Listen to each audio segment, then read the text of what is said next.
रुक जाओ, वो रेस्टोरेंट हम गरीबों के लिए नहीं है अभी, वहाँ सिर्फ अमीर लोग जाते हैं। एक बार मेरे कपड़े तो देखो, रोड पर कटोरा पकड़कर भीख मांगने वाली भिखारन लग रही हूँ। और जरा उस रेस्टोरेंट में खाना खाने वाले अमीरों को देखो, उनमें और हमें जमीन आसमान का फर्क है। नहीं अनन्या, तुम बहुत सुंदर लग रही हो। लेकिन अभी वो इस शहर का सबसे महंगा रेस्टोरेंट है, हमारी औकात वहाँ पानी पीने की भी नहीं है। तुम चिंता मत करो, मैंने आज के दिन के लिए पहले से ही सेविंग्स करके रखी है। आज तुम्हारा बर्थडे है अनन्या। तुमने दिन रात ऑर्डर्स डिलीवर करके ये पैसे जोड़े हैं अभी, मैं तुम्हें एक दिन में ये सारे पैसे नहीं उड़ाने दूंगी। अनन्या प्लीज, ये सब तुम मुझ पर छोड़ दो। इतना कहकर अभिनव उस महंगे रेस्टोरेंट के अंदर चला गया। अनन्या अभिनव को रोकने के लिए उसके पीछे पीछे भागी और जल्दी जल्दी में एक अमीर आदमी से टकरा गई और उस अमीर आदमी के महंगे सूट पर वाइन गिर गई। I am sorry sir. अंधी हो क्या? इस गवार को अंदर किसने आने दिया? इस सूट की कीमत भी पता है तुझे? 20 लाख का सूट है ये। आई एम सॉरी, मुझसे गलती हो गई, मैं इस वक्त यहाँ से चली जाती हूँ। तुम्हें क्या लगता है मैं तुम्हें इतनी आसानी से यहाँ से जाने दूंगा? जब तक तुम मुझे 20 लाख रुपए नहीं दे देती, मैं तुम्हें कहीं नहीं जाने दूंगा।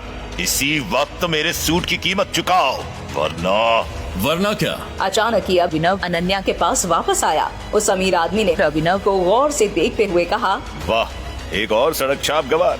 इस रेस्टोरेंट का स्टैंडर्ड वाकई बहुत गिर चुका है। इसी वक्त मेरी पत्नी से माफी मांगो।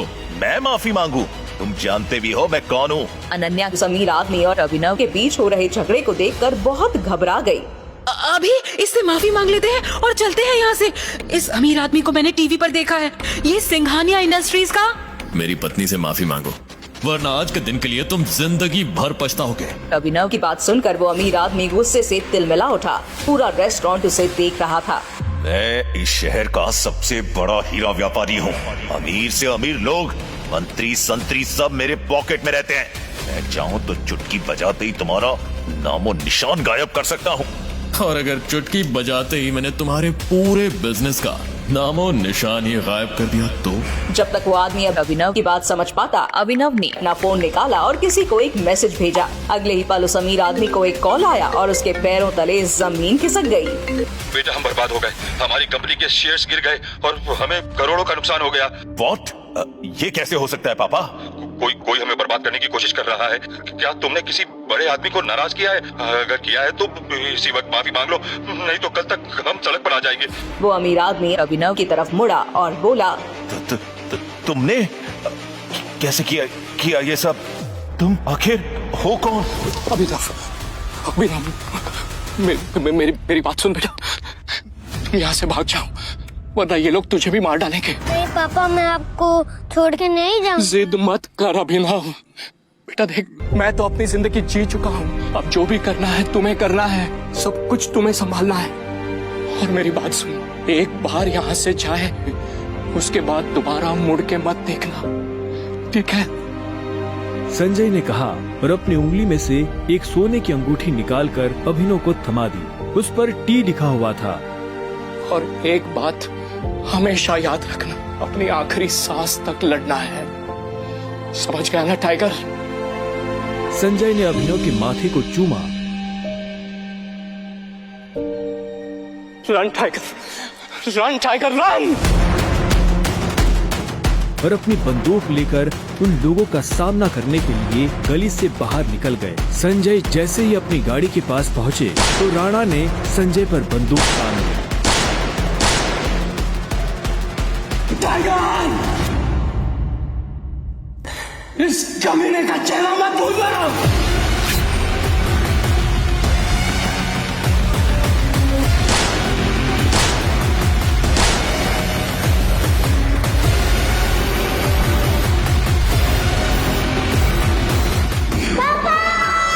अभिनव चिल्लाया और अचानक से उसकी नींद खुल गई। पसीने में तरबतर अभिनव अपने बिस्तर पर उठकर बैठ गया और गहरी सांसें लेने लगा। 18 साल, पिछले 18 सालों से ये सपना इसी तरह से अभिनव को परेशान कर रहा था। अभिनव ने पहले अपनी उंगली में पहनी उस अंगूठी को देखा और फिर बाथरूम की तरफ बढ़ने लगा। अभिनव गुड़गांव में रहता था और डिलीवरी बॉय का काम करता था। हालांकि इस काम में उसका मन नहीं लगता था, लेकिन अनाथ आश्रम से निकलने के बाद उसके पास ये करने के अलावा और कोई चारा नहीं था। 18 साल की उम्र में उसने अपना खर्च खुद उठाना शुरू कर दिया था। उसकी जिंदगी में बस एक ही खुशी थी, उसकी गर्लफ्रेंड वैभवी। जब भी वो वैभवी को देखता तो अपने सारे दुख भूल जाता था और आज तो वैभवी का जन्मदिन था, इसलिए अभिनव जल्द से जल्द उससे मिलना चाहता था। अंकल ये केक कितने का है? 600 गए। और ये पेस्ट्री? वो 60 गए। एक दे दीजिए। असल में अभिनव और वैभवी ने ये तय किया था कि वो पैसे जोड़कर अपने लिए किराए का एक बड़ा घर लेंगे, इसलिए वो पैसे वेस्ट नहीं करना चाहते थे। Thank you. Thank you. कुछ देर के बाद जब वो वैभवी के घर के बाहर पहुंचा तो उसने देखा वहाँ काफी रंगीन लाइट्स जल रही थी और वहाँ से तेज म्यूजिक की आवाज आ रही थी।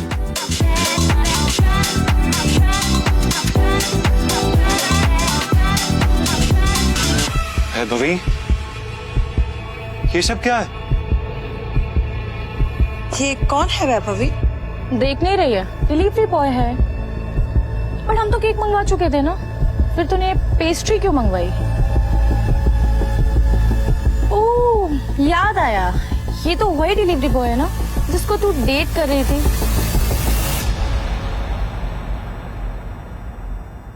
ओह कम ऑन यार वैभवी, तेरा स्टैंडर्ड इतना गिर जाएगा मुझे नहीं पता था। Babe, happy birthday babe.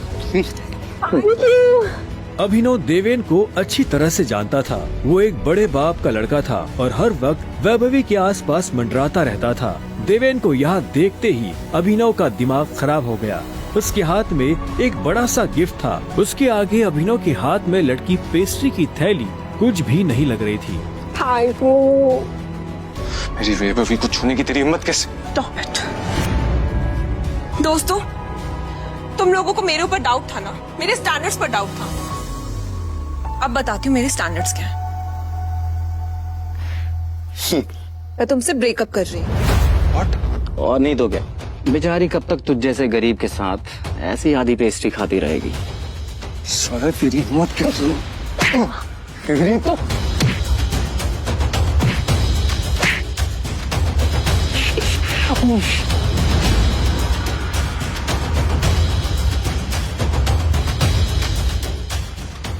ये तुमने ठीक नहीं किया वैभवी। और अभिनव वहाँ से निकल गया। वो उन दोनों की शक्ल अब और नहीं देखना चाहता था। उसकी आंखों में आंसू थे और उसका दिल बुरी तरह टूट चुका था। हर घूंट के साथ उसकी आंखों के सामने वो दृश्य आ रहा था जिसमें देवेन वैभवी के गालों को चूम रहा था। ये तुमने अच्छा नहीं किया वैभवी, तुमने बिल्कुल अच्छा नहीं किया। बहुत गलत किया तुमने मेरे साथ, बहुत गलत किया। अभिनव धोखे के नशे में डूबकर बेहोश हो चुका था, लेकिन उसके लिए ये रात यहाँ खत्म नहीं होने वाली थी। उधर जब अभिनव सड़क पर बेहोश हो गया था, तब इधर सनी सिंह अपनी गाड़ी में बैठा बेचैन हो रहा था। सनी सिंह की बहन अनन्या उसके गले का कांटा बन गई थी। सनी अपने दादा हरदेवपाल सिंह की नजर में आने के लिए और अनन्या को रास्ते से हटाने के लिए कुछ भी कर सकता था, और आज वो अपनी गाड़ी में अपने आदमियों के साथ निकल पड़ा था अपनी बहन को सबक सिखाने के लिए।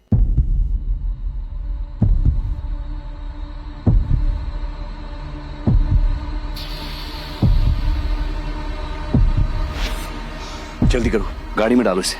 सुबह होने से पहले अगर हमने इसको अनन्या कमरे में नहीं डाला तो ऐसा मौका दोबारा नहीं मिलेगा। Quick quick.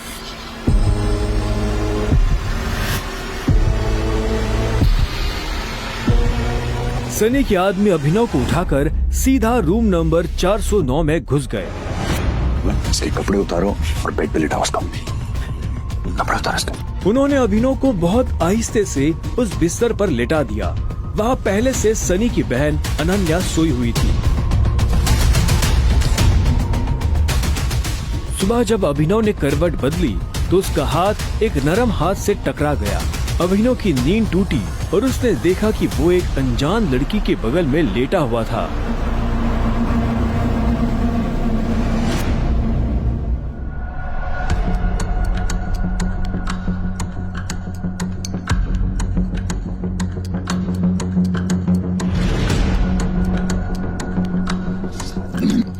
कौन हो तुम? तुम मेरे कमरे में क्या कर रहे हो? तुमने मेरे साथ क्या किया? अबे नहीं, वो भी साल में। छी छी छी छी छी छी छी, शेम ऑन यू बहना। मुझे तो तुम्हारे कैरेक्टर पर हमेशा से डाउट था। इतनी बार मैंने दादाजी को समझाया, बोला, पर हर बार बोले मेरी अनन्या ऐसा नहीं कर सकती। लो, कर दिया तुम्हारी अनन्या ने ऐसा। अब पता है दादाजी को उनकी पोती की ये जो रंग रलियां चल रही है, इनका से लाइव टेलीकास्ट दिखाने के लिए मैंने उन्हें यहाँ बुला लिया। भाई मुझे नहीं पता, भरोसा करिए। क्या हुआ, कैसे हुआ, मैं जानती तक नहीं इस लड़के को, नहीं जानती भाई। मैं भी, हम दोनों के बीच में कुछ भी नहीं हुआ। नहीं। इससे पहले कि अभिनव सफाई देता, अनन्या और सनी के दादा हरदेव पाल सिंह कमरे में पहुंच चुके थे। उनके पहनावे से समझ आ रहा था कि वो बहुत अमीर आदमी थे। अनन्या को इस हाल में देख उनकी आंखें गुस्से में लाल हो गई थी। मुझे तुमसे ये उम्मीद नहीं थी। दादाजी, आप जैसा सोच रहे वैसा बिल्कुल नहीं है। अनन्या, तुम्हें अच्छे से नियम पता थे, फिर भी तुमने सारे नियम तोड़ दिए। नहीं दादाजी, नहीं। और तू? जब अभिनव की नजर हरदेव से मिली तो उसे लगा कि वो अपनी आंखों के सामने मौत देख रहा है। तूने मेरी पोती के साथ रात गुजारी है ना, आज से हमारे परिवार के कानून के हिसाब से तू सिंह परिवार का दामाद है। क्या? हम दोनों के बीच में लेकिन कुछ हुआ ही नहीं है। दादाजी, कुछ नहीं हुआ है।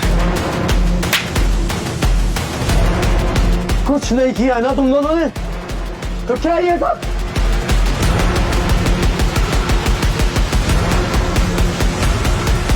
इससे पहले कि अभिनव कुछ समझे, हरदेव के आदमियों ने उसे मारना शुरू कर दिया था। अभिनव हरदेव की उम्र का लिहाज कर रहा था, इसलिए उसने अपने आप को रोक लिया था। अनन्या, इसे हॉस्पिटल भेज देना ताकि शाम को अकरम की पार्टी में आने के लिए ठीक ठाक से तैयार हो जाए। और याद रखना, मुझे शाम को अकरम की पार्टी में ये तुम्हारे साथ जरूर नजर आना चाहिए।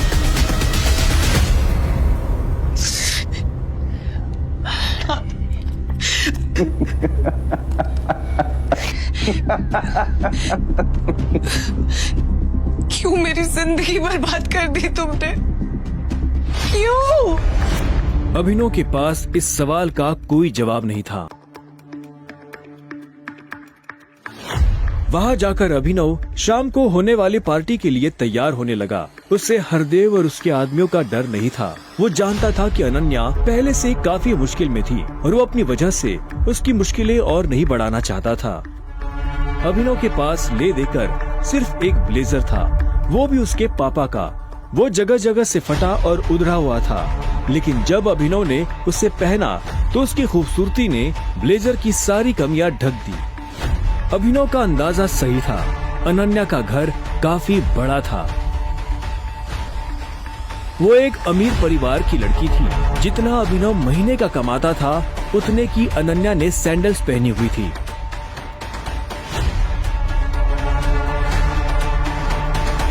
अनन्या की आंखों में दिख रहा था कि वो अभिनव से कितनी नफरत करती थी।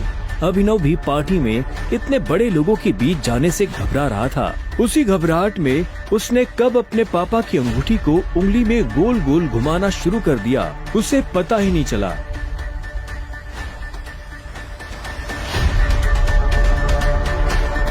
इस अंगूठी को उतार दो प्लीज, बहुत गंदी लगी। सॉरी, पर ये अंगूठी मेरा सब कुछ है।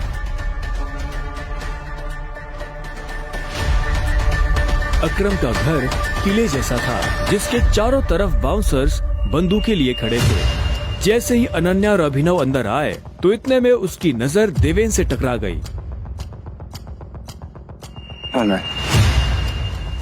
तुम यहाँ क्या कर रहा है साले? अनन्या, पागल हो गई हो तुम? इस सड़क छाप में ऐसा क्या देख लिया किससे शादी कर ली? जुबान संभाल के बात कर, नहीं तो क्या कर लेगा तू? बोलना, क्या कर लेगा? देवेन भी तैश में आ गया। अभिनव उसके ऊपर हाथ उठाने ही वाला था कि इतने में उन दोनों का झगड़ा देख पार्टी का ऑर्गेनाइजर अकरम वहां पहुंच चुका था। क्या हो रहा है यहाँ?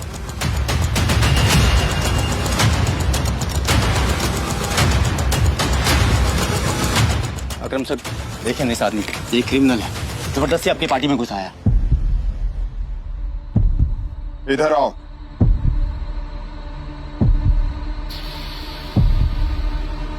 कौन हो तुम और यहाँ कैसे आए?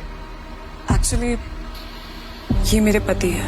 अकरम को अनन्या की बात पर विश्वास नहीं हुआ। तुम इस पार्टी में इनवाइटेड नहीं हो। इससे पहले कि मैं पुलिस को बुलाऊं, चले जाओ यहाँ से। Thank you Akram sir. और अनन्या तुम भी इससे दूर रहो, साला गरीब कहीं का।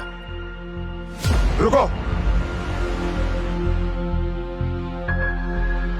अकरम भागते हुए अभिनव के पास गया और उसकी अंगूठी को देखने लगा। मुझे तुमसे कुछ जरूरी बात करनी है, अकेले में। अच्छा चलो। अकरम ने कहा और अभिनव का हाथ पकड़कर उसे अपने साथ अंदर ले जाने लगा। अनन्या, देवेंद्र, सनी और पार्टी में मौजूद बाकी लोग ये देख हैरान हो गए थे। कुछ देर बाद जब वो अकरम के कमरे में पहुंच गए तो अकरम ने दरवाजा बंद किया और अभिनव के पास आकर बोला, मैं तुम्हारी ये अंगूठी देखना चाहता हूँ। क्यों? करो बात, मैं ऐसे मांगने वाला नहीं हूँ, बस मुझे इसमें कुछ देखना है, प्लीज।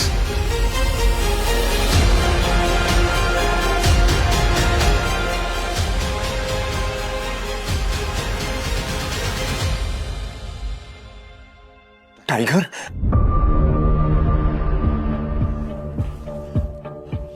टाइगर?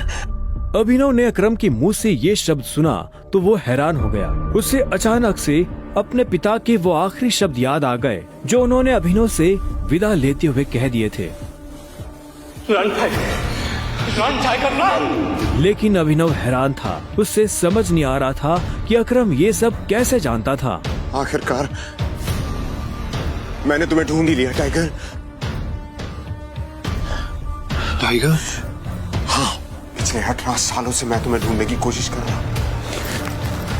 तुम हमारे टाइगर हो, हमारी हजारों करोड़ों की एम्पायर के वारिस, जिसे हम 3 दोस्तों ने मिलकर शुरू किया था। मैं, तुम्हारे पापा संजय गढ़वाल और राणा अग्निहोत्री। वो देखो। इतना कहते ही अकरम ने दीवार पर टंगी एक तस्वीर की तरफ इशारा कर दिया जिसमें संजय, अकरम और राणा तीनों मौजूद थे। राणा को देख अभिनव को झटका लगा। उसकी आंखों के सामने वो सपना फिर से हरा हो गया जो वो हर सुबह देखकर उठता था। उस रात अभिनव के पिता को जिस आदमी ने गोली मारी थी वो राणा था। दोस्त होने के बावजूद राणा ने अभिनव के पिता के साथ गद्दारी की थी। अभिनव की आंखें चिंगारी सी लाल हो गई। क्या हुआ? तुम इतना गुस्से में क्यों? नहीं, मैं ठीक हूँ। आप मुझसे कुछ कहना चाहते थे? हाँ, वो मैं तुम्हें हमारी कंपनी द माफिया किंग के बारे में कुछ बताने वाला था, जिसे हम 3 दोस्तों ने मिलकर खड़ा किया था। द माफिया किंग, जिसके नाम से पॉलिटिशियन, सेलिब्रिटीज, इस देश का सबसे बड़ा आदमी भी कांपता था। लेकिन तुम्हारे पापा के जाने के बाद सब कुछ बिखर गया और इस दौरान हमारे कई दुश्मन खड़े हो गए, जिसमें सबसे बड़ा दुश्मन है इकबाल शेखावत। वो तुम्हें कई सालों से ढूंढने की कोशिश कर रहा है ताकि तुम्हें मारकर वो हमारा नामो निशान खत्म कर देना चाहता है। फिलहाल द माफिया किंग का सारा काम राणा का बेटा मोंटी संभाल रहा है। अब तुम आ गए हो तो इस कंपनी की भाग दौड़ तुम संभालोगे।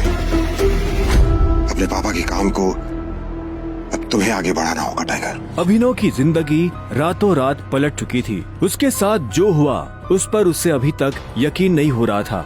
उसके हाथ में अपने पिता की तस्वीर थी, लेकिन उस तस्वीर में वो गुस्से से भरी निगाहों से राणा को देख रहा था। अगर उसका बस चलता तो वो अभी के अभी राणा का सर काटकर अपने पिता की मौत का बदला ले लेता। मैं तुमसे पूछना ही भूल गया, इतने सालों तक तुम थे कहाँ? कहाँ थे तुम? पापा के जाने के बाद मैं एक अनाथ आश्रम में पला बढ़ा। कई सालों के बाद वहां से निकला, काम करने लगा ताकि पढ़ाई के लिए पैसे जोड़ सकूं। लेकिन इस दौरान आप लोगों ने मुझे ढूंढा क्यों नहीं? टाइगर, ऐसा नहीं है कि मैंने तुम्हें ढूंढने की कोशिश नहीं की। जैसे कि मैंने तुम्हें बताया कि तुम्हारे पापा के जाने के बाद माफिया वर्ल्ड में अफरा तफरी मच गई थी। हम उसे भी संभाल रहे थे और तुम्हें भी ढूंढने की कोशिश कर रहे थे, लेकिन वक्त के साथ साथ तुम्हारा चेहरा भी बदल रहा था, इसलिए तुम्हें ढूंढने में बहुत मुश्किल हो रही थी। फिलहाल अब तुम मिल गए हो। अब तुम्हें देखकर मोंटी और बाकी सब लोग बहुत खुश होंगे। मोंटी का नाम सुनते ही अभिनव को गुस्सा आ गया था। मोंटी एक गद्दार का बेटा था। अभिनव ना तो उस गद्दार के बेटे से मिलना चाहता था और ना ही बात करना चाहता था। लेकिन पापा ने तो मुझे कभी इस माफिया ग्रुप के बारे में कुछ बताया ही नहीं है। वो चाहते तो मुझे बता भी सकते थे। तब तुम बहुत छोटे थे, शायद इसीलिए संजय ने तुम्हें इन सब चीजों से दूर रखा। लेकिन मेरा यकीन मानो, मैंने तुम्हें ढूंढने की बहुत कोशिश की। अब तुम मिल गए हो तो मुरझाया हुआ द माफिया किंग फिर से जिंदा हो जाएगा। चीयर्स। अभिनव के मन में कई सारे सवाल उठ रहे थे। उसे समझ नहीं आ रहा था कि राणा का राज अकरम और बाकी लोगों को पता क्यों नहीं चला और क्यों एक गद्दार का बेटा अभिनव की गद्दी पर बैठा हुआ था। इससे पहले कि अभिनव अपने आप को कोई जवाब दे पाता, अकरम उसके पास आया और उसने अभिनव को 50 करोड़ रुपए का एक चेक थमा दिया। ये लो, इसे रख लो। जब तक तुम टाइगर की पोजीशन नहीं पा लेते, तब तक तुम्हें इसकी जरूरत पड़ेगी। अभिनव ने अकरम के हाथ से चेक लिया और उसे देखने लगा। उसकी जिंदगी पलट तो गई थी, लेकिन अभी भी ऐसे कई सवाल थे जिनके जवाब उसे नहीं मिले थे। एक बात और, तुम्हारी असली पहचान के बारे में फिलहाल किसी को कुछ पता नहीं लगना चाहिए। इसलिए अभी तक जैसे जीते आए थे वैसे ही जीते रहना, समझे? अभिनव ने हाँ में सिर हिलाया और दोनों कमरे से बाहर आ गए। इधर अनन्या चिंता भरी निगाहों से उस कमरे के दरवाजे को देख रही थी जिसमें अभिनव और अकरम थे। वो ये जानने के लिए बेताब थी कि उन दोनों के बीच अंदर क्या बात हो रही थी और अभिनव को आने में इतनी देर क्यों लग रही थी। लगता है आज अभिनव अपनी दवा चखेगा। ऐसे कितने दुख की बात है ना, शादी के बाद बेचारा ऐश करने से पहले ही मर जाएगा। ये सुन अनन्या को झटका लगा। वो जानती थी कि अकरम के लिए किसी को मारना कोई बड़ी बात नहीं थी। अकरम सर जैसे गटर के चूहों को बर्दाश्त नहीं करते हैं, साफ कर देते हैं। देखना ये भी नहीं बचेगा। इसे कहते हैं शादी करके मर गया, वो बात सच हो जाएगी। ये अनन्या को ये सुनकर बुरा लगा। कोई इंसान किसी दूसरे इंसान की मौत पर खुश कैसे हो सकता था? प्लीज एटलीस्ट उसके बारे में इस तरह से बात तो मत करो। तो कैसी बातें करें? जिसके जैसे लक्षण होते हैं ना, उसके बारे में वैसी ही बातें होंगी। देवेन सही कह रही है, वो बिल्कुल ठीक कह रही हो। हमें उसके बारे में ऐसे बात नहीं करनी चाहिए। वैसे भी मेरे दादाजी ने कहा था कि मरे हुए लोगों के बारे में ना गलत बात नहीं करनी चाहिए।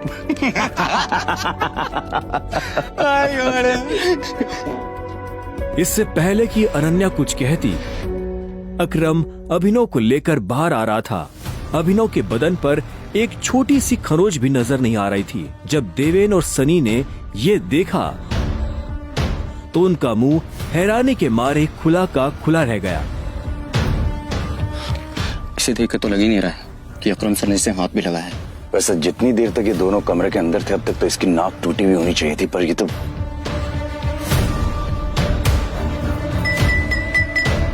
लेडीज एंड जेंटलमैन, मैं आप सबको किसी से मिलवाना चाहता हूं। ये अभिनव, मेरे सबसे पुराने ड्राइवर का बेटा। मेरी ये बहुत अजीज है। ये अकरम ने जैसे ही अभिनव का सबसे परिचय करवाया तो देवेन और सनी खुश हो गए, लेकिन अनन्या को ये सुनकर झटका लगा। Enjoy the party please. इतने में अकरम ने कहा और अभिनव को अकेला छोड़ बाकी लोगों से मिलने के लिए निकल गया। देवेन और सनी को अभी तक समझ नहीं आ रहा था कि अकरम अभिनव को इतना भाव क्यों दे रहा था। अभिनव को इस बात से कोई लेना देना नहीं था कि सनी और देवेन उसके बारे में क्या सोच रहे थे। उसकी आंखों के सामने बस रह रहकर अपने पिता की शक्ल आ रही थी। उसे वो रात याद आ रही थी जिस रात को राणा ने संजय को गोली मारी थी। अभिनव को ये भी याद आया कि उसे खुद भी गोली लगी थी, लेकिन उसकी किस्मत अच्छी होने की वजह से वो बच गया था।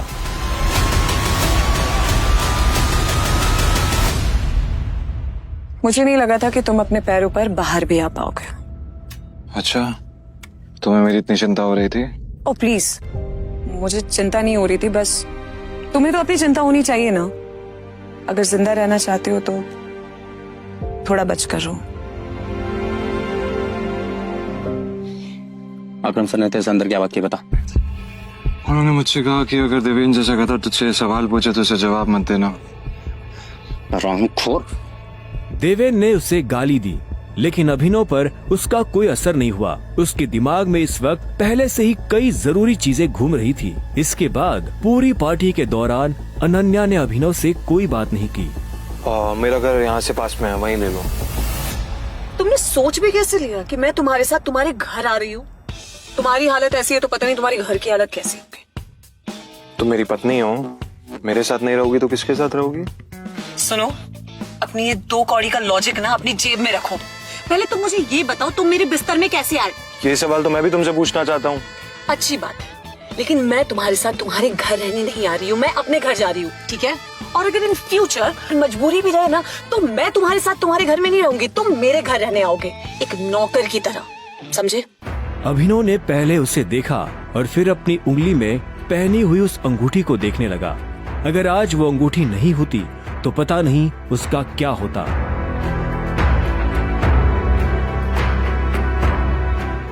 अगली सुबह जब अभिनव का अलार्म बजा तब वो फिर से वही सपना देख रहा था।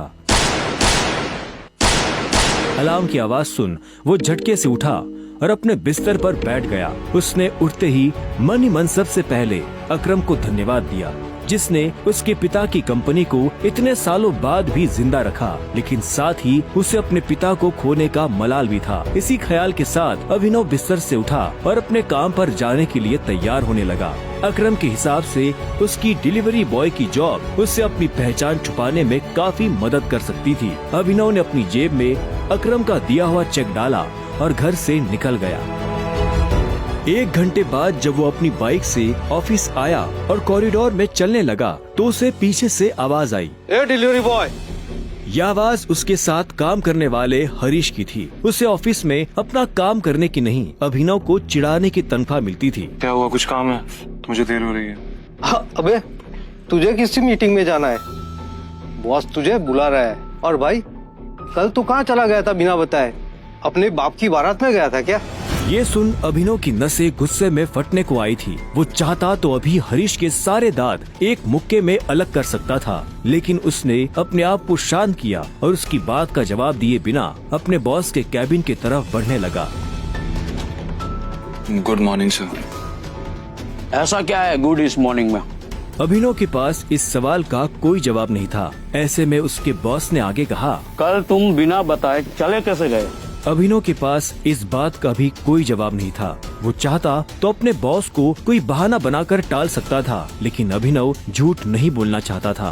कल इतनी सारी डिलीवरी थी, तुम्हारी वजह से हमारा कितना नुकसान हुआ तुम्हें पता है? पर सर मुझे महीने में कैजुअल लीव तो मिलती है, तो शट अप! काम तो तुमसे होता नहीं है, बस बहस करने चले आते हो। ये कंपनी तुम्हारे बाप की है। ये सुनते ही अभिनव का पारा गर्म हो गया था। उसने गुस्से में अपनी मुट्ठी भींच ली और घूरते हुए अपने बॉस को देखने लगा। घूर क्या रहा है? अपना सामान बांध और निकल यहाँ से। You are fired! अभिनव को ये सुनकर झटका नहीं लगा। असल में वो जानता था कि उसके साथ ऐसा कुछ बहुत जल्दी हो सकता था। उसका बॉस और देवेन एक दूसरे को बहुत अच्छी तरह से जानते थे। कल पार्टी में अभिनव ने देवेन को जिस तरह से जवाब दिया, उन्होंने मुझसे कहा कि अगर देवेंद्र जैसा कहता तुझसे सवाल पूछे तो उसे जवाब मत देना। उससे उसे समझ आ गया था कि आज नहीं तो कल ये होकर रहेगा। ठीक है, कोई बात नहीं, मैं चला जाता हूँ। जो मैंने पूरा महीना काम किया है उसकी सैलरी दे दीजिए। सैलरी? तेरी वजह से हमारा जो नुकसान हुआ उसकी भरपाई अगर मैं तेरी सैलरी से भी करूँ ना तो भी तुम्हें अपनी जेब से 10,000 रुपए देने पड़ेंगे। शुक्र मना कि वो मैं तुझसे नहीं मांग रहा, इसलिए चुपचाप निकल यहाँ से। क्या बोल रहे हो सर आप? क्या मेरे एक दिन आने का 25,000 का नुकसान हो गया? मैं तब तक यहाँ से नहीं जाऊंगा जब तक मुझे मेरी सैलरी नहीं मिल जाएगी। सैलरी दीजिए। सैलरी? रुक, अभी देता हूँ तुझे तेरी सैलरी। उसके बॉस ने कहा और टेबल पर रखी घंटी बजा दी। अगले ही पल कमरे का दरवाजा खुला और 4 बाउंसर अंदर घुस आए। उठाकर बाहर पटको साले को।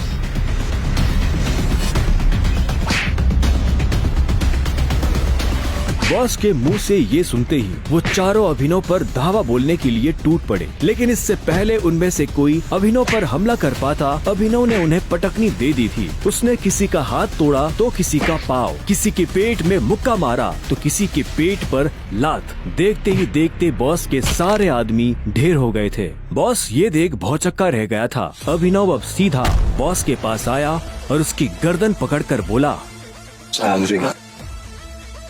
बॉस ने घबराहट में अपने ड्रॉर से कैश निकाला और कांपते हाथों से अभिनव को थमा दिया। अभिनव ने कैश देखा और बॉस की गर्दन छोड़ वहाँ से बाहर निकलने लगा। इससे पहले कि वो बाहर आता, उसने बॉस की आंखों में देखा और बोला, और एक बात याद रखना, अगर आज के बाद किसी के बाप पे गया ना तो गर्दन तेरी होगी, पंजा मेरा।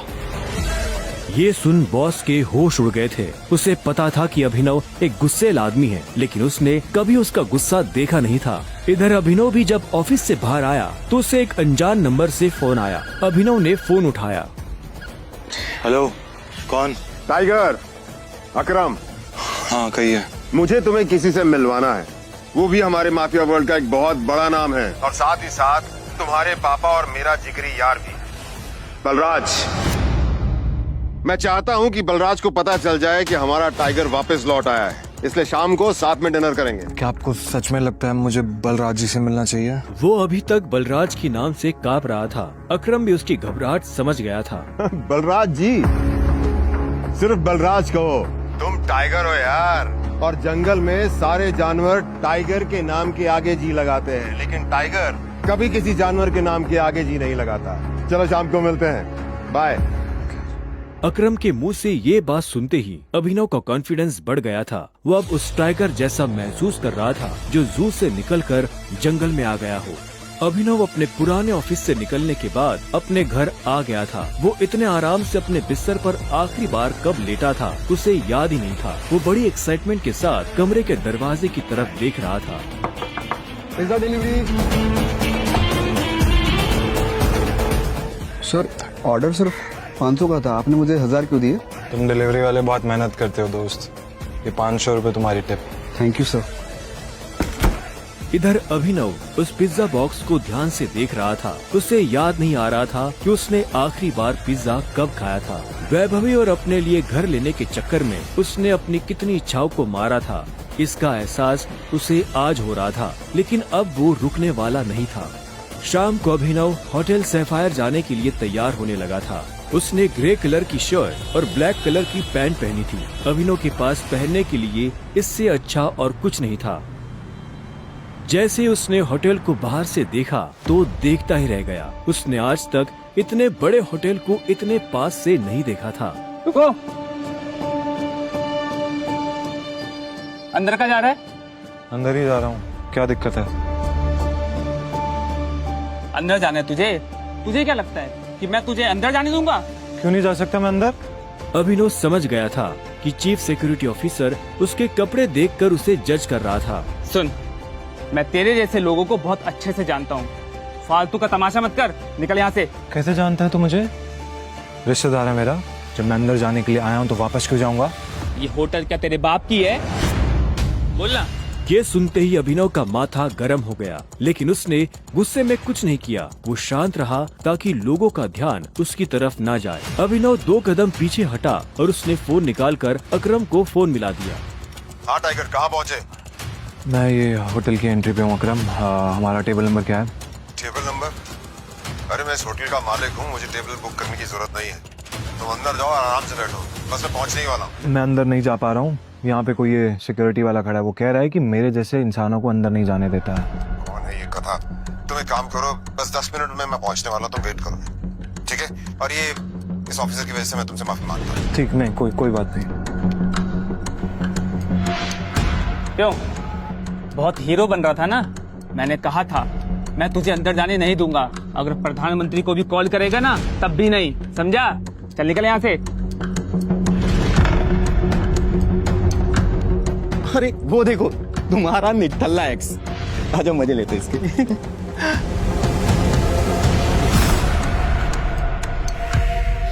इसे मैंने अपना बॉयफ्रेंड कभी माना ही नहीं। वैसे भी मैं अपने से छोटे लोगों से बात नहीं करती, मुंह नहीं लगती उन्हें बॉयफ्रेंड क्या बनाऊं।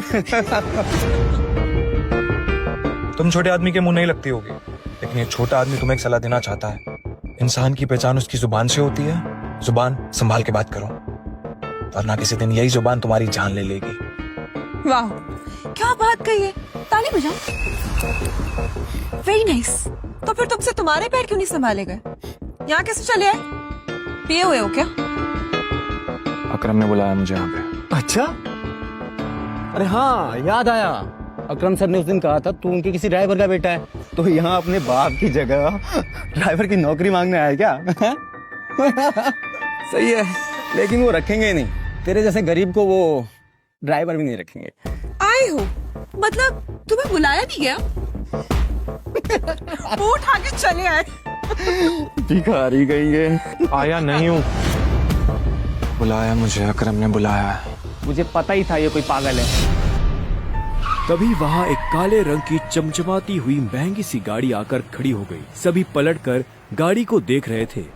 अकरम गाड़ी से बाहर निकला और उसके साथ एक और आदमी था। वो देखने में लंबा चौड़ा और मजबूत था। वो और कोई नहीं बल्कि बलराज था। वो एक बहुत ही फेमस कपड़ों की कंपनी का मालिक था और साथ ही द माफिया किंग का एक मजबूत पिलर। उसे देख अभिनव की आंखें खुली की खुली रह गई। उसने बलराज के बारे में सुना था। क्या आपको सच में लगता है मुझे बलराज जी से मिलना चाहिए? उसे तस्वीरों में देखा था, लेकिन तस्वीरों में देखने और सामने से देखने में जमीन आसमान का अंतर नजर आ रहा था। उसके मन में ये सवाल उठ रहा था कि आखिर बलराज उससे क्यों मिलना चाहता था। क्या चल रहा है यहाँ? सॉरी सर, लेकिन इस आदमी ने मुझे और कस्टमरों को काफी परेशान किया हुआ है। मैं स्टोर को अंदर जाने से रोक रहा हूँ तो ये यहाँ पे तमाशा कर रहा है। क्या तुम्हारी हिम्मत कैसे हुई इसे चोर कहने की? तुम होते कौन हो इसे अंदर जाने से रोकने वाले? ये होटल तुम्हारे बाप ने खोल रखा है क्या? ये मेरा मेहमान है और तू आज के बाद इस होटल के आसपास भी दिखाई दिया ना तो तेरी टांगे तोड़वा दूंगा। Get lost. Sorry sir.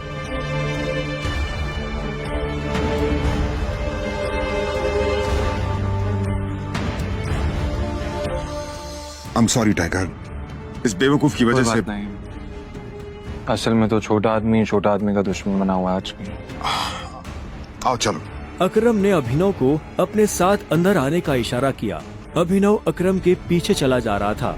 उसे महसूस हो रहा था कि बलराज भी अपने भारी भरकम पैरों के साथ अभिनव के पीछे आ रहा था। कुछ देर के बाद वो होटल के एक आलीशान से कमरे के बाहर आ चुके थे। इससे पहले कि वो अंदर जाते, होटल का मैनेजर उनके पास आया और बोला, good evening sir, welcome sir, can I get something for all of you? एक काम करो, जो भी लीकर अवेलेबल है उसकी लिस्ट भिजवा। Sure sir, but sir if you don't mind, अपने होटल में जितनी भी लिकर्स अवेलेबल हैं मुझे सबके नाम याद है।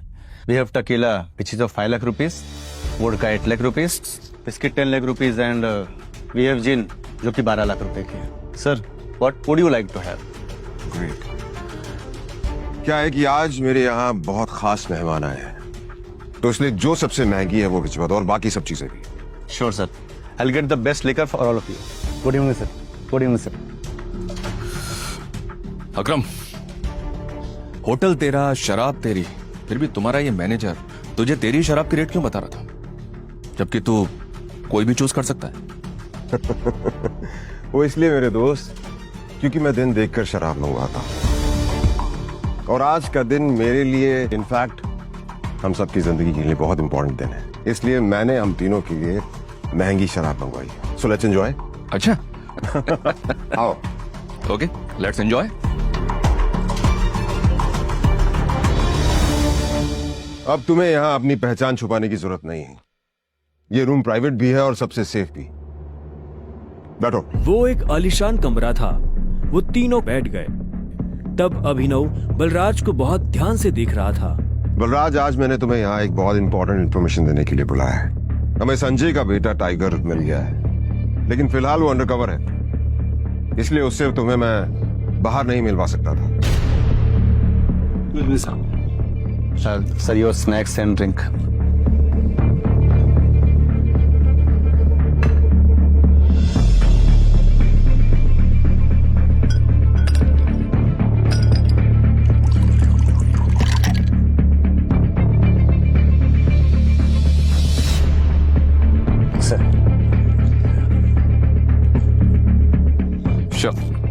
Cheers. Cheers.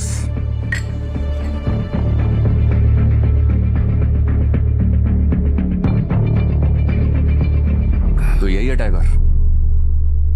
हाँ, ये है हमारा टाइगर. और मैं चाहता था ये हमारी टीम के बड़े और भारी मेंबर्स से मिल ले, और मिलने के बाद जिस तरफ हम बढ़ रहे हैं उस तरफ बढ़ने में ये हमें लीड करे.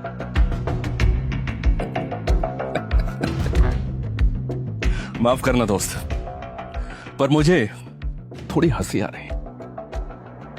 वो क्या है ना, सब कुछ तो तू ही बोल रहा है. हमारा ये टाइगर गूंगा है क्या? हाँ, बलराज, तुम्हें टाइगर के बारे में इस तरह से बात नहीं करनी चाहिए. माफ करना दोस्त, माफ करना. बोलना अच्छी लगी मुझे तुम्हारी. अच्छा,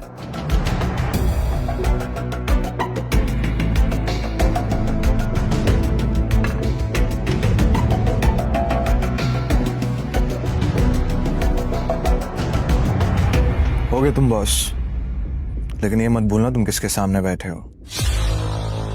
टाइगर हूं मैं. टाइगर ना ही चुप रहता है, ना ही धीरे बोलता है. टाइगर सीधा धाड़ता है.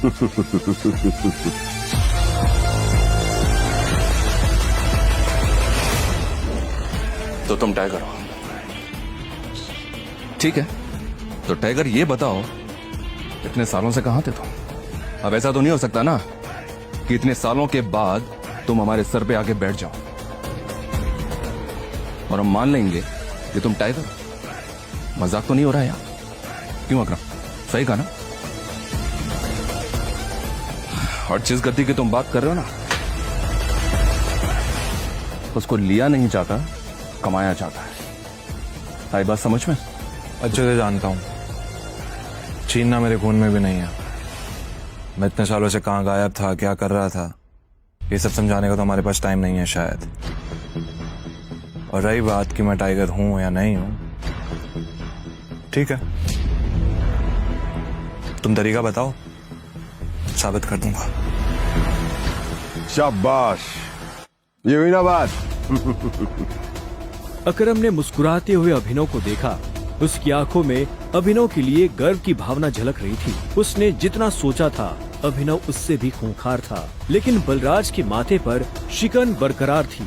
उसकी आंखों से पता चल रहा था कि वो इतनी जल्दी अभिनव को टाइगर नहीं मानने वाला था. वैसे भी पूरे ग्रुप में अगर बलराज किसी चीज के लिए जाना जाता था तो वो थी उसकी जिद. वो इस बात को नहीं पचा सकता था कि कल को एक बच्चा उसके सर पर बैठकर राज करे. सिर्फ अकरम की शाबाशी से काम नहीं चलेगा प्यारे, पर मैंने अभी एक्सेप्ट नहीं किया है कि तुम टाइगर हो. तुमने कहा कि तुम साबित कर सकते हो कि तुम टाइगर हो, तो ठीक है, मैं तुम्हें चैलेंज देना चाहता हूं. ये क्या कह रहे हो तुम? Relax Akram, relax. Let's fight. लड़ते हैं. अगर तुम जीते तो हम मान लेंगे कि तुम टाइगर हो, लेकिन अगर तुम हारे तो हमसे कुछ पैसे लेना और गुड़गांव से कहीं बहुत दूर जाकर सेटल हो जाना.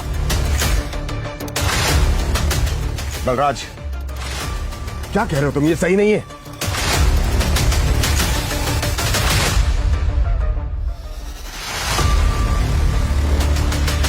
Let's fight. कब करनी है लड़ाई? ये सुनते ही बलराज के चेहरे पर मुस्कान आ गई. अकरम के होश उड़ गए थे. नहीं टाइगर, होल्ड. देखो, तुम्हें किसी को भी कुछ भी साबित करने की जरूरत नहीं है. That's it. अकरम, मैं जो भी कर रहा हूँ अपनी मर्जी से कर रहा हूँ. आज जो बलराज मेरे मुंह पे बोल रहा है, मैं नहीं चाहता कल को कोई ऐरा गहरा मेरी पीठ पीछे बोला है. अकरम ने अभिनव की आंखों में संजय जैसे तेवर देखे तो उसने एक गहरी सांस ली और सब ऊपर वाले के भरोसे छोड़ दिया।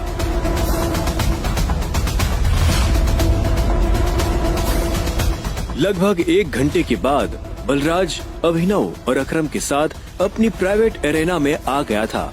ये वही एरेना थी जहाँ पर बलराज अक्सर लड़ाई किया करता था।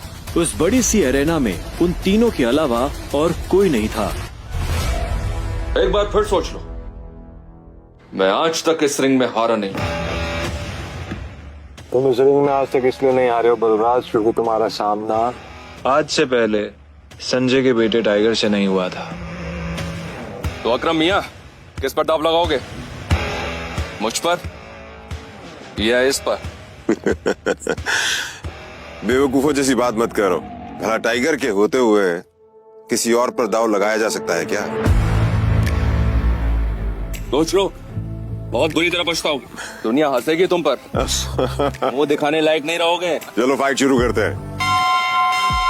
अभिनव ने बलराज को ऊपर से नीचे तक देखा। वो देखने में भारी था और अभिनव उसके इसी भारीपन पर वार करने वाला था। दोनों के बीच लड़ाई शुरू हुई।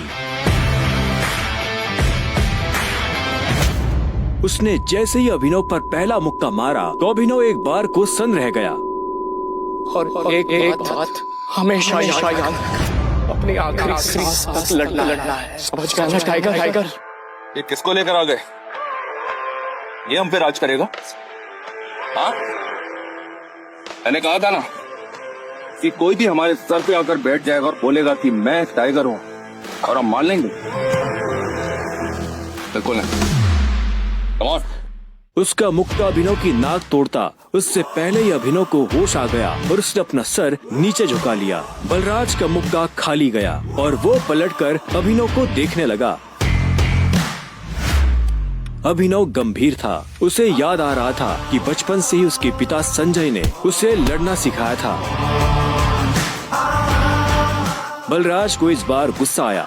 वो फिर से तेजी से अभिनव की तरफ बढ़ा और अभिनव ने झुक करके उसके पैर पर लात मार दी। बलराज अपने आप को संभाल नहीं पाया। अरे बलराज, सरेंडर कर दो। क्यों अपना रिकॉर्ड खराब कर रहे हो? मैं बाहर किसी से नहीं कहूंगा कि तुम टाइगर से हार गए। बलराज एक के बाद एक अभिनव पर मुक्के बरसाना शुरू कर दिए। अभिनव ने अपने आप को उसके मुक्कों से बचाया।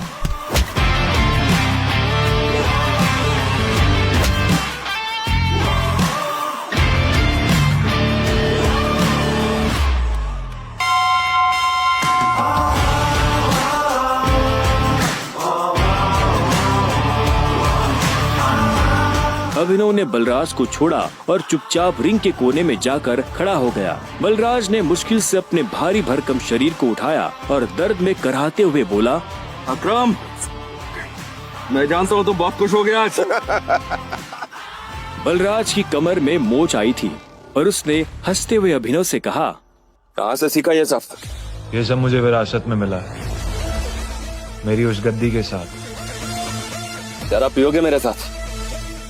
आज की पार्टी मेरी तरफ से। बलराज, ऐसे नहीं कहते, ऐसे कहते हैं कि टाइगर जी, क्या आप मेरे साथ शराब पिएंगे, पार्टी करेंगे? इस तरह। टाइगर जी, क्या आप आज मेरे साथ शराब पीना पसंद करेंगे, पार्टी करेंगे? हाँ, ओके। राइट। क्यों नहीं?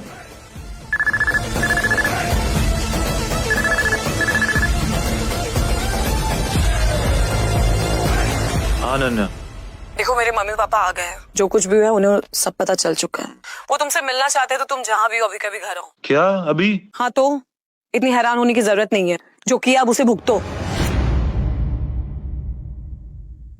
वैसे अकरम, मैं अकरम, बलराज, अभी तुम लोगों के साथ नहीं चल पाऊंगा। मुझे घर पहुंचना है, मेरे ससुराल, मेरे सास ससुराल। ससुराल? तुम्हारी शादी कब हुई? लंबी कहानी है, कभी और बताऊं। सब ठीक तो है ना? हमें मोंटी को बुलाकर बता देना चाहिए कि नहीं बलराज, अभी फिलहाल इसकी असली पहचान किसी के बारे में पता नहीं चलना चाहिए, और किसी को पता नहीं चलना चाहिए कि टाइगर लौट आया है। ठीक है? मोंटी जो कर रहा है उसे करने दो। चलो मैं निकलता हूँ। और अकरम, तुम्हें याद है ना मुझे वो नई नौकरी के लिए? डोंट वरी, तुम्हारा काम हो जाएगा। ये सुन अभिनव ने अकरम और बलराज से हाथ मिलाया और वो बाहर आ गया। उसने अपने जाने के लिए एक कैब बुक कर ली थी। टाइगर, ये लो। ये वही शराब है जो हमने होटल में पी थी। अपने सास ससुर को जाकर पिला देना, उनकी 7 पुश्तों में किसी ने नहीं पी होगी। इस सब के लिए थैंक यू अकरम। तुम्हें भी वापस आकर हमारी उम्मीदें जिंदा करने की।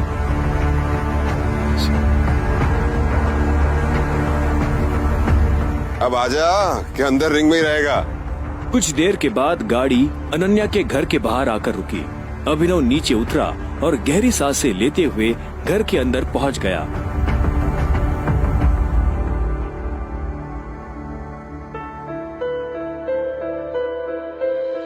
नमस्ते मम्मी जी, नमस्ते पापा जी।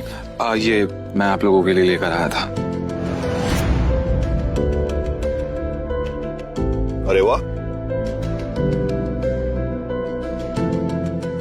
क्या बात है, बहुत एक्सपेंसिव है यार।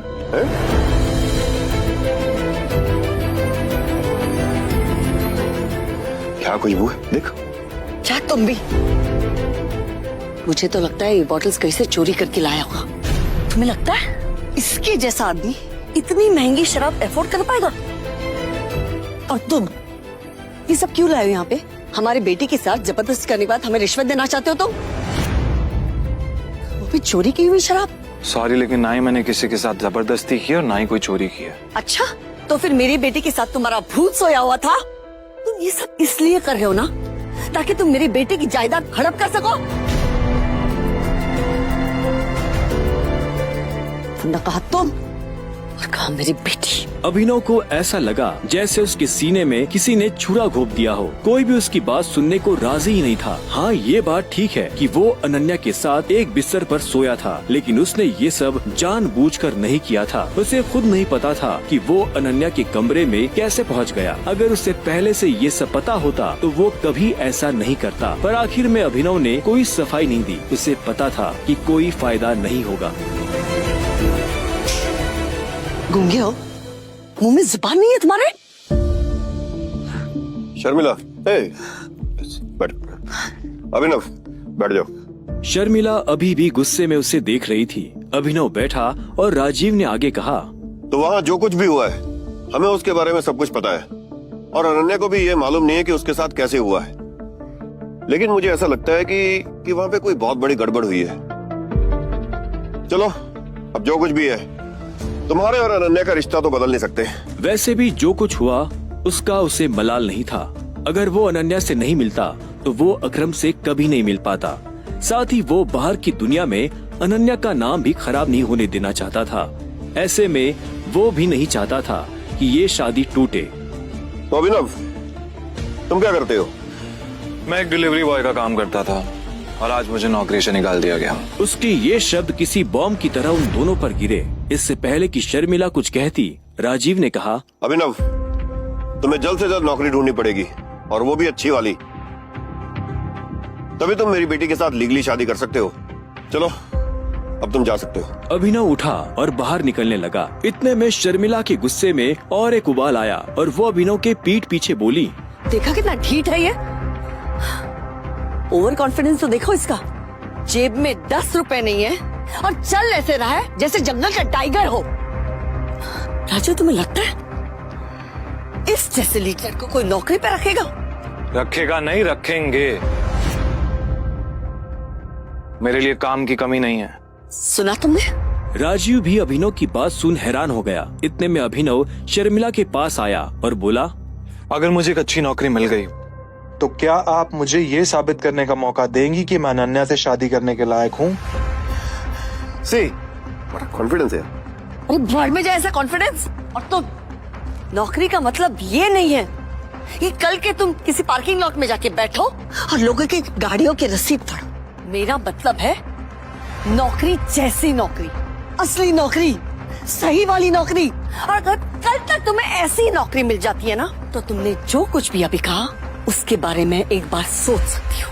शर्मिला से ये सुनते ही अभिनव के चेहरे पर बड़ी सी मुस्कान आ गई। शर्मिला को नहीं पता था कि अभिनव कौन है और उसके पीछे किसका हाथ है। उसने मुस्कुराते हुए हाँ में सिर हिलाया और घर के अंदर जाने लगा। रात बहुत हो चुकी थी और उसे पता था इस वक्त वो अपने घर नहीं जा सकता था।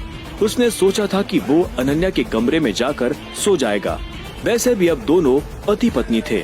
ऐसे में अभिनव जैसे तैसे उस बड़े से घर में अनन्या के कमरे के बाहर पहुंच चुका था। क्या है? रात बहुत हो गई, मैं अपने घर नहीं जा सकता, मुझे सोने के लिए जगह चाहिए। तो क्या, तुमने मुझे अपने मम्मी पापा से मिलने के लिए बुलाया था ना, तो तुम ही जगह दो सोने की। हेलो, तुम्हें क्या लगता है मैं फिर से तुम्हें अपने कमरे में आने दूंगी? तो मैं और कहाँ जाऊंगा? मुझे नहीं पता, जो करना करो, बट पैर हटाओ वरना मैं तोड़ दूंगी।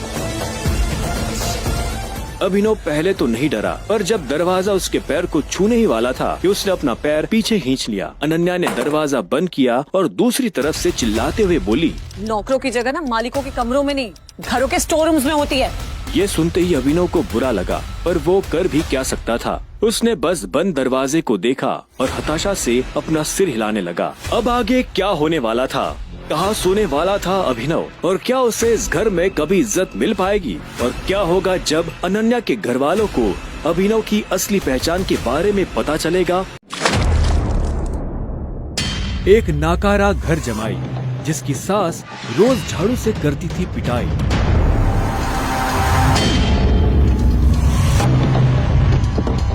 कैसे उसके कदमों में एक 5 स्टार होटल का मालिक गिर गया। सत्य घटना पर आधारित फर्श से अर्श तक पहुंचने की धमाकेदार कहानी सुनिए अभी। अभिनव एक घर जमाई था और अपने ससुराल के सभी छोटे बड़े काम किसी नौकर की तरह करता था।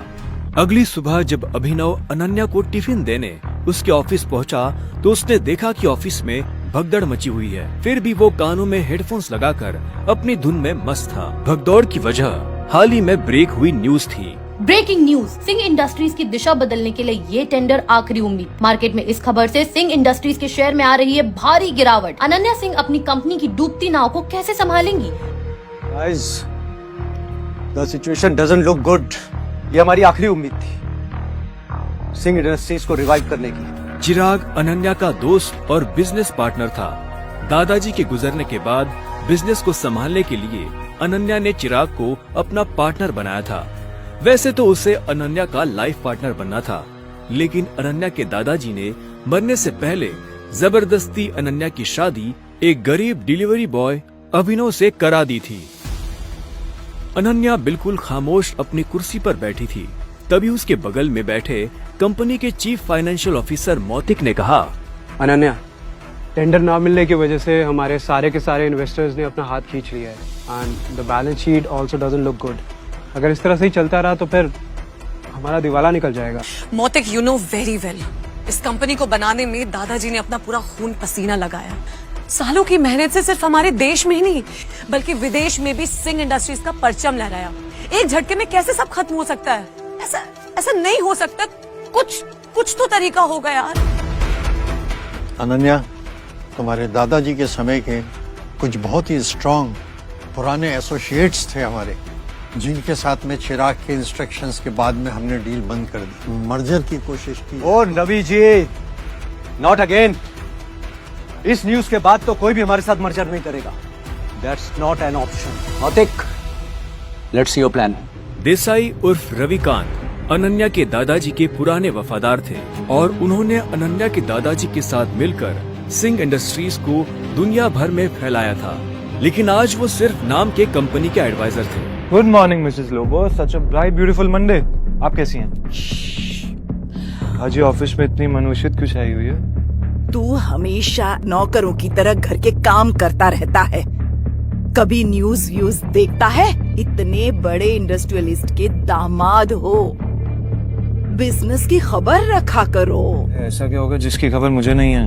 देखो, सरकारी टेंडर न मिलने से सिंह इंडस्ट्रीज को लगा भारी झटका। वेंटिलेटर पर चल रही सिंह इंडस्ट्रीज को 200 करोड़ के टेंडर से थी आस और वो टेंडर जा पहुंचा आहूजा कॉर्पोरेशन के पास। Hello ma'am. Yes ma'am, I will bring the files in your cabin right now. वो अनन्या कहाँ है? मुझे डिस्टर्ब मत करो, मुझे अनन्या के पास जाना है। I need to meet her right now. कहाँ है अनन्या मैम? अभी तुम घर जाओ। आप कहाँ जा रही हैं? कॉन्फ्रेंस रूम में। Thank you Mrs Lobo. अभी नहीं। अनन्या, मुझे आज की क्लासेस के बाद में तुमसे बहुत जरूरी बात है। अभिनव को इस तरह देखकर सभी लोग हैरान हो जाते हैं। सबको बखूबी पता था कि अभिनव सिंह परिवार का एक नाकारा घर जमाई है। अभिनव गेट आउट अभी नहीं। अनन्या, मैं तुम्हें इस मुसीबत से, तुम सबको इस मुसीबत से निकाल सकता हूँ। मेरे पास रास्ता है, मुझे 5 मिनट दे दो बस। अभिनव का इतना कहना ही था कि तभी चिराग अपनी कुर्सी से उठा। ये कॉन्फ्रेंस रूम है।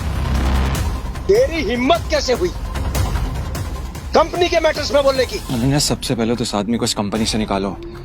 जब से इस कंपनी में आना, इस कंपनी की बैंड बच गई है। Ananya, take your own decisions. Chirag Abhinav को कॉन्फ्रेंस रूम के बाहर धकेल देता है। सिक्योरिटी, उठा के फेंक दे इस आदमी को बाहर। लोगों को अभिनव की हालत पर तरस आने लगता है और वो चिराग से रिक्वेस्ट करते हुए कहती है, sir, I will take care of this matter.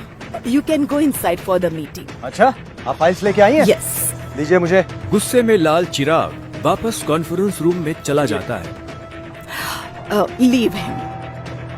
ये कोई चोर उचक्का नहीं है, ये आपकी अनन्या मैडम का पति है और सिंह परिवार का घर जमाई है। भूल जाते हो क्या ये सब तुम लोग? थैंक यू मिसेस लोगो। जितनी इज्जत मुझे आपसे मिलती है उतनी शायद अनन्या और उसकी मम्मी से भी नहीं मिलती। You idiot! Come with me right now.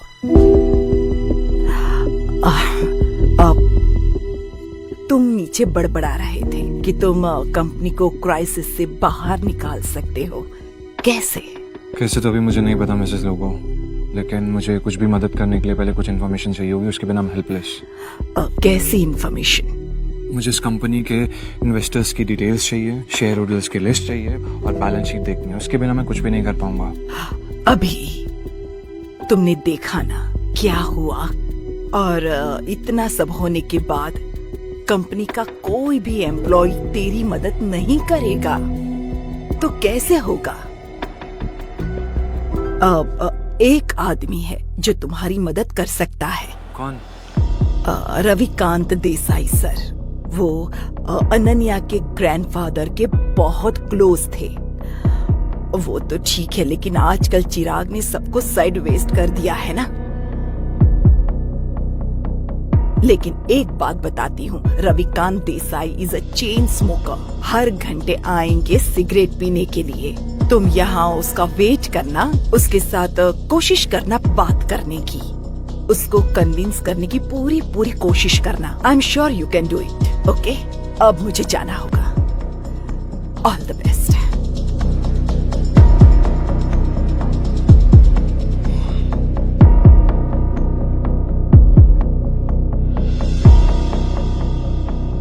नमस्कार मंत्री जी, कैसे हैं आप? अरे अभिनव जी, आपने हमें कॉल किया?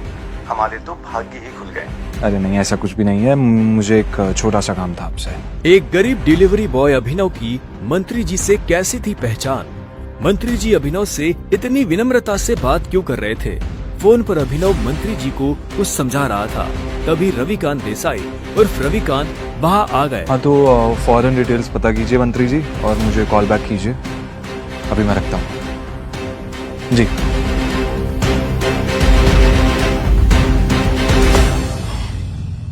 रविकांत जी, सिंह इंडस्ट्रीज का मर्जर एके प्राइवेट लिमिटेड के साथ कैसा रहेगा? एके प्राइवेट लिमिटेड, वो तो हमारे बहुत ही पुराने एसोसिएट्स थे। लेकिन अभिनव, तुम उनके बारे में कैसे जानते हो? इसके बाद अभिनव ने रविकांत को कुछ ऐसा बताया कि उसे सुनने के बाद उसके होश उड़ गए। उन्होंने अपनी सिगरेट वापस रखी और अभिनव को अपने साथ कॉन्फ्रेंस रूम में ले गए। अबे ओ गरीब, तू गया नहीं अभी यहाँ से? Behave yourself. अनन्या, हमें अभिनव को एक मौका देना चाहिए। He has an excellent plan. वो भी सड़क छाप के पास।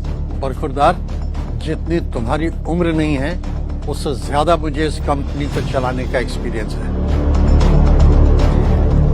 हमें अभिनव को सुनना चाहिए। He has a point. ऐसे कैसे बोल सकते हैं आप? कहना क्या चाह रहे हैं आप? इन सब नोकझोंक के बीच अनन्या एक गहरी सोच में थी। उसे अपने दादाजी की कही एक बात याद आ रही थी। अनन्या बेटे, अभिनव तुम्हारे लिए एक बहुत ही अच्छा जीवन साथी है। और हमेशा याद रखना, जब भी तुम पर या सिंह इंडस्ट्री पर कोई भी मुसीबत आएगी ना तो अभी ना भी तुम्हें उससे बाहर निकालेगी। सामने चल रही बहस को देख अनन्या जोर से चिल्लाती है। चिराग, ये मत भूलो ये कंपनी मेरी है और हर डिसीजन का वीटो पावर मेरे पास है। Sit down.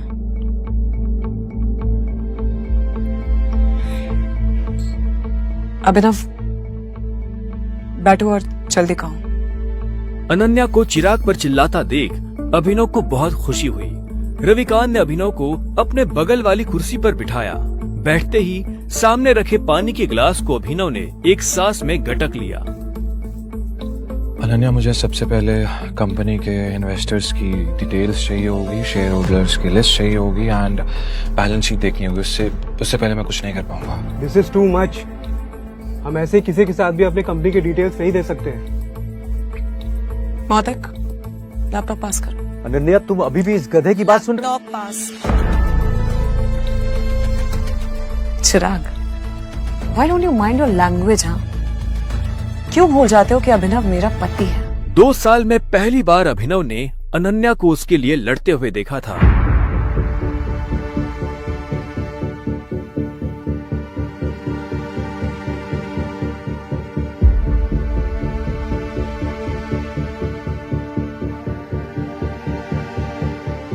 अनन्या, मुझे स्टेटमेंट्स में बहुत सी इरेगुलरिटीज दिख रही हैं। हमारे इन्वेस्टर्स के छोड़ जाने का एक पैटर्न भी दिखाई दे रहा है। बैलेंस शीट की काफी ऐसी ट्रांजैक्शन है जिसमें मुझे डाउट है। क्या बकवास कर रहे हो? ये सब तो हवाई बातें हैं। ये बताओ कि कंपनी को दिवालिया होने से कैसे बचाओगे तुम? गिरते हुए शेयर्स को कैसे कंट्रोल करोगे तुम? अभिनव, अनन्या, मैं कंपनी के शेयर्स बाय बैक करने वाला है। Brilliant idea. तुम्हें क्या लगा अभिनव? ये सब हम लोग ने डिस्कस नहीं किया होगा। अभिनव, हमारे पास फंड्स कहाँ हैं? Yeah, right, okay. Let me make a call. इतना कहते ही अभिनव ने अपने फोन से एक नंबर मिलाया और उसके बाद जो उसने फोन पर कहा उसे सुनकर अनन्या के साथ सबके होश उड़ गए। चिराग और मोती की आंखें फटी की फटी रह गई। या मिस्टर अकरम, मेरी बात ध्यान से सुनिएगा। एके प्राइवेट लिमिटेड के अकाउंट से सिंह इंडस्ट्रीज के अकाउंट में अभी के अभी 500 करोड़ रुपए ट्रांसफर कीजिए। दूसरी बात, एके प्राइवेट लिमिटेड और सिंह इंडस्ट्रीज का मर्जर जो है उसको पब्लिकली अनाउंस कीजिए अभी। और हाँ, आहूजा कॉर्पोरेशन के जितने भी शेयर्स हैं सब खरीद लीजिए जल्दी। रविकांत अभिनव की बातें सुनकर मुस्कुरा रहे थे, लेकिन अनन्या अभिनव की इतनी बड़ी बड़ी बातें सुनकर हैरान थी। उसे यकीन ही नहीं हो रहा था कि उसका घर जमाई पति इतनी बड़ी कंपनी के मालिक से बात कर उसकी सिंह इंडस्ट्रीज का मर्जर करवा रहा था। अभिनव, कौन हो तुम? मुस्कुराते हुए अभिनव ने अनन्या की तरफ देखा, लेकिन उसने कोई जवाब नहीं दिया। पाई पाई के लिए तरसने वाले अभिनव ने कैसे दिवाला हो रही सिंह इंडस्ट्रीज को दिलाए 500 करोड़ रुपए। एक गरीब घर जमाई ने आखिर कैसे करा दी एके प्राइवेट लिमिटेड जैसे बड़ी कंपनी से सिंह इंडस्ट्रीज का मर्जर। क्या सिंह इंडस्ट्रीज की बर्बादी और सरकारी टेंडर न मिलने के पीछे चिराग और मोती की है कोई साजिश? मंत्री जी से अभिनव ने क्या पता करने को कहा था।